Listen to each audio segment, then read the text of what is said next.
आखिरकार अनिरुद्ध की सच्चाई जो है सबके सामने आ ही गई ही है, क्योंकि कितना भी छिपा ले लेकिन जो है सच है जो कभी छिपता नहीं है। जी हाँ दोस्तों, यहाँ पे अनिरुद्ध का जो सच है वो सबके सामने आ गया है। एक बहुत ही बड़े राज से पर्दा उठने वाला है दोस्तों यहाँ पे। कि आखिर ऐसी क्या बात है कि जो झनक को स्वीकार नहीं कर रहा है, उस बात को एक्सेप्ट नहीं कर रहा है कि ये बच्चा उसी का है, उसे कुछ याद क्यों नहीं है। भाई ऐसा क्या हो गया है कि अनिरुद्ध जो सब कुछ जानते हुए भी अचानक से ना जानने का बहाना जो कर रहा है, वो तो ऐसा शो कर रहा है जैसे उसे तो कुछ पता ही नहीं है और ये ऐसे ही अपने आप ही हो गया है। यहाँ पे एक बहुत ही बड़ी बात आगे निकल के आई है दोस्तों, और वो क्या होगी, क्या अनिरुद्ध को इतनी बड़ी बीमारी जो शिकार कैसे हो चुका है, अनिरुद्ध को इतनी बड़ी बीमारी कैसे हो गई। अनिरुद्ध आज तक किसी को अनिरुद्ध ने क्यों नहीं बताया कि वो इस बीमारी से जकड़ गया है, इस वजह से जिससे कहा कि अनिरुद्ध जो है झनक के बच्चे को स्वीकार नहीं कर पा रहा। फिर यूँ कहे कि दोस्तों ये वही बीमारी है जिसके कारण अर्शी के साथ भी वो रिश्ते में आगे नहीं बढ़ पा रहा। क्या इस बीमारी की वजह से अनिरुद्ध की जो है जिंदगी है वो जीना भूल गया है? क्या इस बीमारी की वजह से अनिरुद्ध जो है झनक और अर्शी के बीच में फंसा हुआ है? और आप लोगों में बता देती हूँ दोस्तों कि वही बीमारी है जिसकी वजह से वो झनक के बच्चे को स्वीकार नहीं कर पा रहा है, उसे अपना नहीं पा रहा है, वो कह नहीं सकता है कि ये बच्चा मेरा हुआ है। अब मैं आपको बताने वाली हूँ दोस्तों कि आप लोगों को मैं बताने वाली हूँ कि वो बीमारी कोई और नहीं, डिफरेंट पर्सनालिटी है दोस्तों। यहाँ पे 2 डिफरेंट पर्सनालिटी वाली, स्लिप्ट वाली भी पर्सनालिटी वाली अपरिचित मूवी के आपने तो देखा ही होगा। वही बीमारी जो है अनिरुद्ध को भी हो गया है। आप लोग सोच रहे होंगे कि भला ये बीमारी कब और कहाँ से पैदा हो गई है। अभी आपने 1-2 एपिसोड पहले आपने आई थी दोस्तों, क्योंकि भाई अनिरुद्ध ना कहीं किसी के साथ क्या बोलता है जो कनेक्ट ही नहीं हो पा रहा है और कनेक्ट भी नहीं दिख रहा है, और यहाँ पे इफेक्टेड जरूर हो गया है। और यहाँ पे ये जो इफेक्ट हुआ है ना, बिल्कुल एक कोरोना वायरस की तरह हुआ है जो कि अपने शरीर में अनिरुद्ध के जगह बना ली। और मैं आपको बता देती हूँ दोस्तों कि ये पर्सनालिटी कहाँ से आई है, तो ये पर्सनालिटी आई है अर्शी और बृजभूषण के खानदान से। अब आप लोग सोच ही रहे होंगे कि ये वहाँ से कहाँ से आ गई। तो आजकल अनिरुद्ध की संगत जो है ना अर्शी और बृजभूषण के साथ तो कुछ ज़्यादा ही है। तो भाई जिसके साथ आप रहेंगे तो उसका प्रभाव तो आप लोगों पर जरूर से आएगा। यहाँ पे अनिरुद्ध जो है ना मेल मिलाप करता रहता है, वगैरह कर रहा है, उन्हीं लोगों की बातों को सुन रहा है, उन्हीं लोगों बातों को जैसे वो बोल रहे हैं उसी हिसाब से वो देख भी रहा है। अब इस बीमारी की वजह से क्या अनिरुद्ध है, क्या झनक को स्वीकार नहीं कर पा रहा है, झनक के बच्चे को एक्सेप्ट नहीं कर पा रहा है। अब आप लोग सोच ही रहे होंगे कि क्यों मैं ऐसे बोल रही हूँ, क्योंकि दोस्तों झनक को ये बात जो है पता चल चुकी है कि अनिरुद्ध उसके बातों को सुनना ही नहीं चाहता है। और उसको बात ही सुनना तो बहुत दूर की बात है, वो तो एकदम जैसे लगता है कि झनक को कभी जानता ही नहीं, इस तरीके से उससे नफरत करता है। भाई तो कहा जाता है ना, लातों कभी हाथों से नहीं मानते हैं। अब आप लोग ये सोच रहे हैं कि भाई क्या झनक लात मारेगी, अनिरुद्ध को सुनने में तो यही वियर्ड लग रहा है। और यहाँ पे भाई ऐसा कुछ नहीं होने वाला है। यहाँ पे जो है झनक तो प्रेग्नेंट है, वही पैर उठा के हवा में अनिरुद्ध को जो क्या मारेगी, ये तो अलग ही सीन हो जाएगा दोस्तों। अनिरुद्ध झनक को जो है ना ऐसा नहीं करती, मतलब कि एक ऐसी लड़की नहीं। लेकिन आप लोग इस बातों को इतना सीरियस मत लीजिएगा, ऐसा नहीं हो सकता है, लेकिन कहीं नहीं वो ऐसा चाहती ही नहीं है, इस शो में दिखाएंगे भी नहीं। लेकिन मैं ये बोल रही हूँ कि ऐसा कुछ एग्जाम्पल अनिरुद्ध ने हमारे जो है सेट पे शुरू कर दिया, तो लातों के भूत जो है बन चुका है। अब जो आप लोग सोच रहे हैं कि भाई लातों के भूत जो है वो सुन ही नहीं रहा है, तो लात तो खाना ही पड़ेगा। और यहाँ पे अब क्या करेगी झनक, क्या झनक बचा पाएगी, कब वो सच्चाई सामने ला पाएगी? तो दोस्तों एक बची है आखिरी उम्मीद, और वो उम्मीद है दोस्तों, उम्मीद सबूत क्या है, क्योंकि अपराधी को तो अपराध स्वीकार कराने के लिए उसे तो दिखाना ही पड़ेगा, उसे तो मारना पीटना जरूरी है, बल्कि उसके लिए कांड किए गए उसके सबूत को जो पेश करना बहुत ही ज्यादा जरूरी हो गया है। क्योंकि जो वो कांड कर चुका है उसे तो कुछ याद ही नहीं है, उसको तो लगता है कि कभी कुछ ऐसा किया ही नहीं है। तो इस चीज को सामने लाने के लिए दुनिया को सबूत के बाद ही अपराधी को अपराध मानती है, अपराध करने वाले को अपराधी नहीं मानती है। और जब रुद्र प्रताप सिंह है, यह बात उनको पता चल चुकी है, और भाई वो जो ये भी उनको पता चले कि अनिरुद्ध यहाँ पे झनक को स्वीकार नहीं कर रहा है, तो इसके लिए झनक किसी भी हद तक जा सकती है। वो झनक को ब्लैकमेल भी कर रहा है, उल्टा झनक को देखो तुम कैसे किया वगैरह वगैरह। यहाँ पे झनक क्या कर रही, जाने अनजाने मजबूरी में ही सही, वो उस होटल में जो है गई तो थी जहाँ पे वो वहाँ का फुटेज मंगवा लेती है।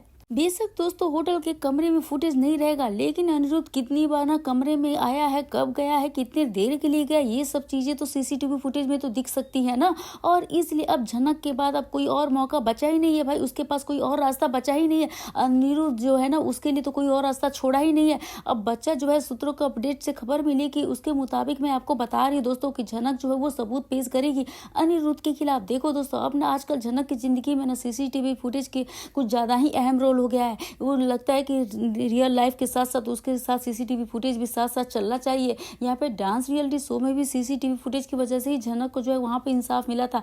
वो एक नई जिंदगी शुरू कर रही थी, उसके घर में एक छोटी सी नन्ही सी जान पल रही है, तो भाई उसको इंसाफ दिलाने के लिए एक बार फिर से सीसीटीवी फुटेज का सहारा ना तो लेना ही पड़ेगा। क्यों नहीं ले सकती है भाई, बेशक ही ले सकती है, जरूरी भी है। लेकिन क्या आप लोग सोच रहे हैं कि भला अब क्या झनक श्रीनगर जाएगी सीसीटीवी फुटेज लेने के लिए? वो क्या वहां से लेकर आएगी? ऐसा कुछ तो होगा नहीं बाबा, ऐसा कुछ नहीं हो रहा। यहाँ पे जो है ना हमारे कृष्ण जी अगर होते हमारे अर्जुन यदि हमारे झनक को, तो भाई उसका सार्थक कौन है?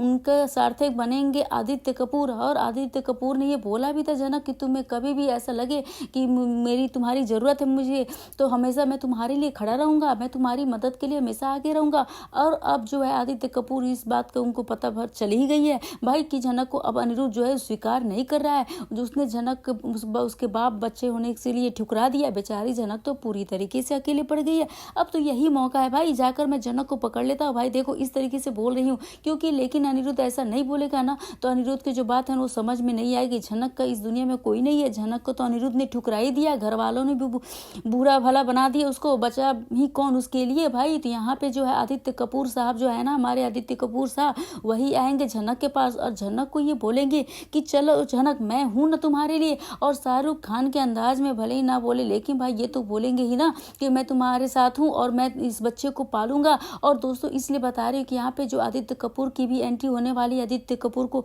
जो इसी कलकत्ता के सेट पर यूं कहें कि अनिरुद्ध है ना, उनसे शूटिंग की कुछ तस्वीरें सामने आई है जहाँ पे कहीं ना कहीं आदित्य कपूर और हमारे रुद्र प्रताप सिंह जो है ना, उनकी दोनों की एंट्री होने वाली है। लेकिन यह सब कुछ शायद वहाँ भी हो सकता है, क्योंकि वहाँ पे कुछ भी हो सकता है, टीवी सीरियल है, मेकर्स कुछ भी कर सकते हैं या फिर कुछ भी करा सकते हैं, कुछ भी फेक भी हो सकता है। क्योंकि मुझे नहीं लगता कि उन लोगों को मुंबई में यहाँ मेकर्स लाएंगे। ऐसा यदि हुआ तो बेशक आदित्य कपूर का झनक को अपने साथ लेकर जाएंगे जरूर मुंबई। और यदि ऐसा हुआ तो यकीन मानिए दोस्तों वो लम्हा जो है सुकून देने वाला होगा। अब भाई जो होगा तो झनक के लिए ही होगा भाई, जो झनक के लिए खड़ा होगा, झनक को सपोर्ट करेगा। बेचारी झनक के ऊपर मुझे तरस आ रही है भाई। अब सीरियल को अगर थोड़ा सा और पास से देखिए, आउट ऑफ बॉक्स, वाकई झनक को देख के लगता है कि वो किसी को धोखा देगी, झूठ बोलेगी। अरे कतई नहीं भाई, अगर ऐसा हो गया तो उसको शक्ल देख के उसे ऐसा लगता है कि शो इतना हिट नहीं होता, वो सुपर डुपर हिट है। और तभी तो ऐसा लगता है कि टीआरपी के कुछ दिनों में अनुपमा को भी पीछे छोड़ दी गया ये सीरियल। अब यदि हम अनुपमा को साइड में रखे तो बात करके आते हो वापस अपने मेन मुद्दे पे, झनक अनिरुद्ध के बीच में हो रही बातें, जब अब झनक और अनिरुद्ध दोनों ही बात करते हैं और अब पता चल चुका है कि भाई कुछ भी हो जाए ये लोगों के बीच में कुछ ठीक नहीं हो सकता। और इस बच्चे के वास्ते भी ना अनिरुद्ध जो है ना झुकना नहीं चाहता है। अब इसलिए तो एक बात तो समझ में आ ही गई है भाई, कुछ भी करके सबूत तो दिखाना ही पड़ेगा। और वो सबूत इतना स्ट्रांग होगा, इतना प्रूफ वाला होगा कि उसे कोई भी ठुकरा नहीं सकता। आदित्य कपूर का अनिरुद्ध को सहारा लेने वाले हैं और उसी सबूत को दिखाकर झनक साबित करने वाली है कि अनिरुद्ध ने क्या किया है। लेकिन सोचिए जरा दोस्तों, सोचिए कि अब अनिरुद्ध के खिलाफ सबूत लेकर झनक सारे घर वालों को दिखाएगी। वो लम्हा क्या होगा जब अनिरुद्ध इस बात को बोलेगा कि भाई कमरे में तो गया था लेकिन मैंने कुछ किया ही नहीं। अब भाई कमरे में गया था इतनी काफी देर तक के लिए, तो भाई काफी तुम बातें कर रहे हो। तो अनिरुद्ध जो है ना ये डांस कर रहे थे या पति पत्नी का खेल खेल रहे थे, भाई क्या कर रहे थे आखिर? तो बस मतलब है वो झनक के कमरे में, चलो तुम झनक के कमरे में झनक से बात करने के लिए गए थे, कितनी बार गए थे, क्या रात पर बातें ही करते रहे? ये सारी चीजें हैं सीसीटीवी फुटेज में मिल जाएंगी। और सीसीटीवी फुटेज का महत्व तो कितना है झनक की जिंदगी में भाई, वो तो ऊपर देख ही चुके हैं भाई, अब ऊपर लेवल पानी हो चुका है। अब वो मुझे लगता है ना कि झनक ना अपने साथ एक सीसीटीवी कैमरा लेकर चले तो भाई अब झनक को उसकी जरूरत कब कहाँ पड़ जाए इसको कुछ पता ही नहीं है। सो फनी थोड़ा हो गया। और झनक की जिंदगी में तो ऐसे अनिरुद्ध जैसे लोगों का आना जाना तो लगा ही रहेगा, जैसे अर्शी और अर्शी के भाई, मैं तो क्या ही कहूँ, उसके जैसे लोगों को जो है ना अनिरुद्ध का तो आना जाना लगा ही रहता है। तो ऐसा आना जाना करते रहना है, तो ऐसा ना हो कि एक बार फिर दोबारा या फिर जब मन करे आ जा रहा है, मतलब कि जिंदगी में किसी को आने भी दे रहा है। तो जो भाई यहाँ पे हम ना झनक का अपमान नहीं होने दे रहे हैं, अर्शी को अपना नहीं बना रहा है और अर्शी खुद नहीं हो पा रही है। यानी भाई वो कंफ्यूजन इतना सा बड़ा हो गया, भंडार हो गया है, रूही जैसा भंडार हो गया है हमारे अनिरुद्ध बाबू। लेकिन एक खुशी की बात यह है दोस्तों कि आज जो बेचारी अर्शी मैडम को पता चलने वाला है कि उसके साथ हुआ क्या है अर्शी, क्योंकि उसके सामने जब झनक लेकर सबूत आएगी अनिरुद्ध को, तो यही क्या सामने उसका लुक होगा, क्या उस समय अनिरुद्ध का चेहरा देखने लायक होगा, क्योंकि वो झनक को सीधे अर्शी को सीधे नज़र से देखेगी नहीं और यहाँ पे देख भी नहीं पाएगी। यहाँ पे वो क्रश नज़र आते हुए देखा यार, मानो कि देखो भाई मेकर जिस तरीके से दिखा रहा है ना, मैं वही बता रही हूँ। बेशक भाई वो जो उम्दा लेवल का कैरेक्टर है, मतलब कि एक अच्छे कैरेक्टर है ना, उनका परफॉर्मेंस एक नए लेवल पे है, लेकिन मेकर्स को इस तरीके से डाल दिया ना भाई, पूरे टैलेंट दब जा रहा है। और कहीं ना कहीं मुझे लगता है कि भाई अब जो अनिरुद्ध है ना, आपको कैरेक्टर के बारे में कुछ ना कुछ बात करनी चाहिए, क्योंकि यहाँ पे आपका किरदार इस शो में फीका पड़ता जा रहा है। एक नेगेटिव रोल में आप दिख रहे हैं, कहीं ना कहीं आपके ऑडियंस के बीच में आपके लिए जो हेट पैदा हो रहा है, नफरत पैदा हो रहा है ना, मुझे ऐसे लगता है दोस्तों कि क्या पता भाई शो के मेकर्स का कुछ और ही प्लान हो वगैरह, कुछ भी हो सकता है। जैसे सीरियल में चल रहा है वैसे ही छोड़िए दोस्तों, अब तो यह बात पता चलती है कि, लेकिन मैं एक बात बताने वाली हूँ, यहाँ पे झनक है ना, झनक और अर्शी कौन सा फैसला लेगी ये तो, क्योंकि अर्शी ने अनिरुद्ध को यदि झनक के खिलाफ, झनक के पास सबूत देख लिया, अर्शी को ये बात पता चल गई, उसको पता लग गया अनिरुद्ध वाकई ऐसे किया है, तो सोचिए अर्शी क्या करेगी। अनिरुद्ध की तो बैंड बजने वाली है और मीडिया में सबसे पहले जाएगी और मीडिया में जाने से रोक भी नहीं पाएगी, और ये खुद को मीडिया में जाएगी और दुनिया भर की बातें बोलेगी। और कहीं ना कहीं उसे पता जब चलेगा कि अनिरुद्ध ने ऐसे धोखा दिया है, अनिरुद्ध को कहीं ना कहीं छोड़ेगी। अब ऐसे में झनक के सबूत दिखाने के बाद क्या अनिरुद्ध की जिंदगी भी सही हो पाएगी, क्योंकि यदि झनक ने ऐसा किया तो अनिरुद्ध झनक का तो कभी हो ही नहीं पाएगा। यानी कुल मिला जुलाकर दोस्तों बहुत ही कॉम्प्लिकेटेड होने वाला है आगे का एपिसोड दोस्तों, बहुत ही ज़्यादा कॉम्प्लिकेटेड हो चुका है, उसका आने वाला ट्रैक भी कॉम्प्लिकेटेड हो चुका है। और इस कॉम्प्लिकेटेड ट्रैक को देखने के लिए आप कितना ज़्यादा एक्साइटेड हैं, ये भी हमें कमेंट करके दोस्तों हमें जरूर से बताइएगा। आपके कमेंट का हमें बेसब्री से इंतजार रहता है दोस्तों। तो ये वीडियो आपको थोड़ा सी अच्छी लगी हो तो बेशक वीडियो को लाइक करें, शेयर करें और सब्सक्राइब करना बिल्कुल मत भूले दोस्तों। एक नए एपिसोड में नए ट्विस्ट एंड ड्रामा के साथ, तब तक आप अपना ध्यान रखें। Bye bye, take care. और हमें कमेंट करके ये जरूर से बताइएगा, क्या अनिरुद्ध जो है झनक को अपनाएगा, सबूत लाने के बाद क्या झनक के अनिरुद्ध को सजा देगी, आदित्य कपूर के साथ शादी कर लेगी, या जो कुछ भी आपके सोच रहे हैं ना, तो वो मुझे कमेंट करके जरूर से बताइएगा। मुझे आपके कमेंट्स का बेसब्री से इंतजार था। आप इस सीरियल बारे में, अपकमिंग ट्रैक के बारे में क्या सोच रहे हैं। तो दोस्तों मिलते हैं एक नए एपिसोड के साथ, तब तक के लिए आप ध्यान रखिए, स्क्रीन पे मौजूद रहें। Bye bye.